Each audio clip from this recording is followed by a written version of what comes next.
यशवंतराव चव्हाण का जीवन परिचय।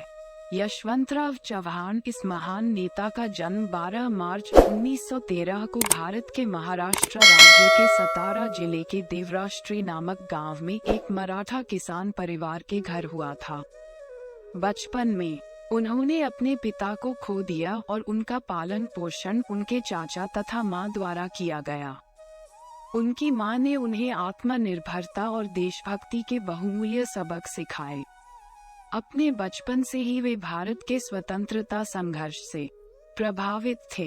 प्रतिकूल पारिवारिक स्थिति के बावजूद यशवंतराव अपनी शिक्षा पूर्ण करने में सफल रहे और 1938 में बम्बई विश्वविद्यालय से इतिहास और राजनीति विज्ञान में बीए की पढ़ाई पूरी की। इस अवधि के दौरान वे कई सामाजिक गतिविधियों में शामिल थे और कांग्रेस पार्टी तथा जवाहरलाल नेहरू, सरदार पटेल और केशवराव जधे जैसे उनके नेताओं के साथ काफी नजदीकी से जुड़े रहे। 1940 में यशवंतराव सतारा जिला कांग्रेस के अध्यक्ष बने। 1941 में उन्होंने एलएलबी की परीक्षा उत्तीर्ण की। 1942 में सतारा जिले के फलटन में विनोताई से उनका विवाह हो गया। यशवंतराव बलवंतराव चव्हाण एक भारतीय स्वतंत्रता सेनानी और राजनीतिज्ञ थे। उन्होंने बॉम्बे राज्य के अंतिम मुख्यमंत्री और बॉम्बे राज्य के विभाजन के बाद महाराष्ट्र के पहले मुख्यमंत्री के रूप में कार्य किया।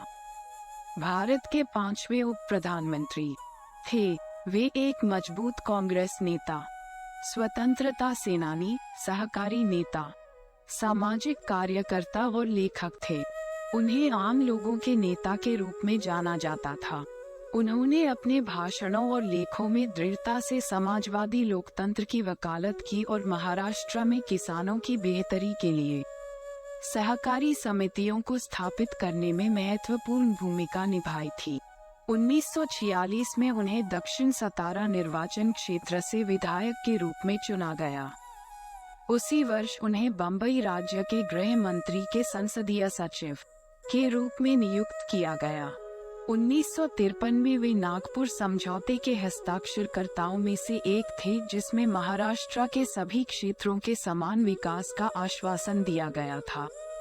1957 में यशवंतराव चव्हाण कराड निर्वाचन क्षेत्र से चुने गए थे। इस बार वे कांग्रेस विधायक पार्टी के नेता के रूप में निर्वाचित हुए थे और द्विभाषी बम्बई राज्य के मुख्यमंत्री बने। संयुक्त महाराष्ट्र आंदोलन के लिए अपने समर्थन के माध्यम से वे महाराष्ट्र राज्य के रचयिताओं में से एक थे। 1 मई 1960 को यशवंतराव चव्हाण महाराष्ट्र के पहले मुख्यमंत्री बने। महाराष्ट्र के प्रथम मुख्यमंत्री होने के अलावा इन्होंने भारत की केंद्र सरकार में कैबिनेट मंत्री के रूप में भी कई बार सेवा की है और गृह, रक्षा, वित्त तथा विदेश मामलों के मंत्री रह चुके हैं और बाद में वे भारत के उप प्रधानमंत्री भी बने। 25 नवंबर 1984 को दिल्ली में दिल का दौरा पड़ने से यशवंतराव चव्हाण का निधन हो गया। वह 71 वर्ष के थे।